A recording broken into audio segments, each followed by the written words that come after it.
Hi, it's Cece Strong, and I have been over the past 4 years in a tumultuous time in life, lied on profusely by my organization. I was spiraling out initially, and then I realized that I needed to get to work. Based on politics and past grudge and greed, is basically what led me to what happened. People searching for positions and willing to do any and everything to get them is probably the worst thing that could happen in a workplace environment. And yes, I had spent 26 years up to the point of that lie doing my job and doing it well. I wasn't always the best at it and I didn't always get everything right, but I was always willing to own whatever I did wrong. One of the keys in the situation with me is that there weren't enough people who were brave enough to do the right thing.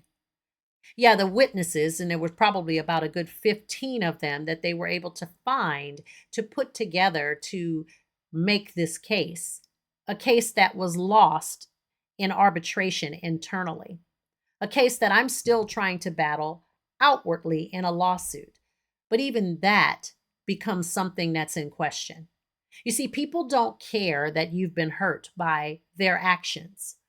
They don't care that their actions continue and they not only lie the first time, but that they stack on lies because in their justifications, they need to do so in order to make the first lie stick.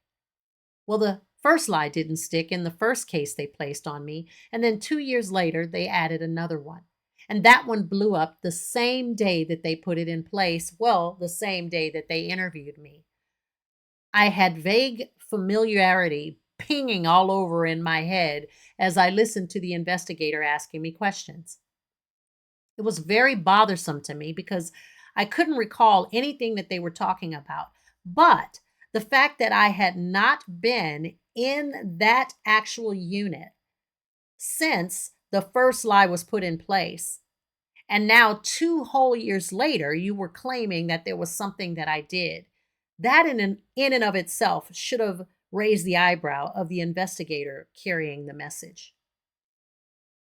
It's sad. We want to fix problems and we want things to be better. And we don't like what law enforcement does. And we don't like having law enforcement in headlines, but people aren't willing to do something about it. They aren't willing to do the right thing. And then when you speak out to do the right thing, you get criticisms. The criticisms come in the format of people who are in law enforcement who immediately defend everything that law enforcement officers do. There's no independent thinking or even a suspension of thought for a second to find out what really is. I was placed under investigation for absolutely no reason. I was lied on by several people seeking to somehow make me look bad so that it would highlight and possibly remove any of the negativity and accountability and what they saw as them being wronged by me telling them to do their job. And then you add the component and the piece of people saying, oh, it's not because of your race. Everything is not about race. Well, if my work is up to par and exceeds it, if I haven't done anybody wrong and that's been proven, what is it? What causes people to immediately defend wrongdoing while at the same time screaming about what everyone else is doing and having an opinion? This should never have happened to me. It should never have happened to my family. It should never have been where I was tossed aside by an agency, upset because the sitting sheriff at the time was angry about something he did wrong 17 years prior and was exposed then. It shouldn't have been carried on by the current sheriff because of any possibility of my husband maybe running again. These are the straight talks. There's a different component to it as well, is the fact that as a woman, I always catch the backlash. They say behind every good man is a good woman, but I'm catching the filth of what they won't throw at him. I was placed under investigation sheerly from a grudge from 17 years ago and from my husband deciding his God given right to run for office. It's as simple as that. And now that it has been proven that was all a lie, where are those willing to fight so hard for that proof? Where are those who are supposedly of honor and courage and integrity still wearing uniform and aware that it was a lie? Where is the fix? It's nowhere because there's shame. They don't want exposure.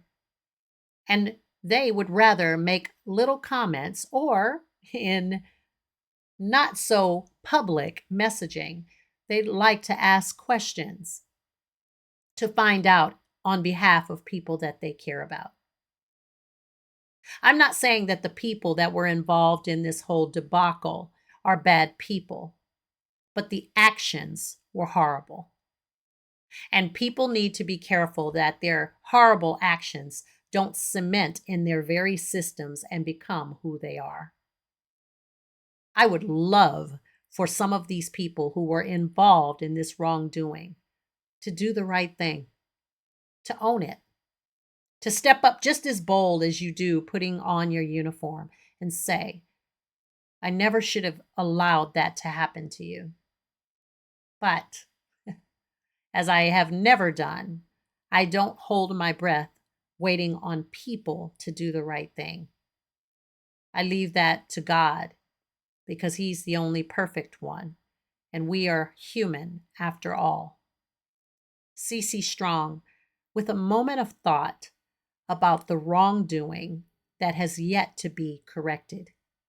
Sure, it's great that the arbitration was in my favor, but now it's being weaponized against me. Oh, well, it was found that you were telling the truth, but yeah, everything's good now. Saying nothing to the damage that has been done. Nothing at all. And the sad part about it is key people in key positions who could do the right thing aren't willing to do so. Not at all. And that's pretty sad. We've got to do better in professions that claim to be of honor and integrity. I don't know if I'll see it completely in my lifetime, but I surely hope and pray that at least in my children's or their children's lifetime, some changes will happen. We've become more in tune to listening to lies than we are in believing in the truth. And I would rather remain on the truthful side, even if it's very few people on that island. C.C. Strong, spilling the LT, and all of the other platforms that I am using to help other people understand what workplaces should allow for their people, their staff, their employees. And never should anyone experience what I did with the Los Angeles County Sheriff's Department. It was undeserved, unwarranted, and people just thought, hey, the show must go on. You're correct. The show to help others navigate those choppy waters. That's the show that's going on for me. CC Strong, spilling the LT, and I'll see you on my next video. And real quick, make sure you go down and click that link to subscribe and to follow along and go back and watch all of the other playlists about my story. It's an interesting one, a huge one of fighting a huge Goliath, this little David, but being victorious and still on a mission to have the truth exposed. Take care.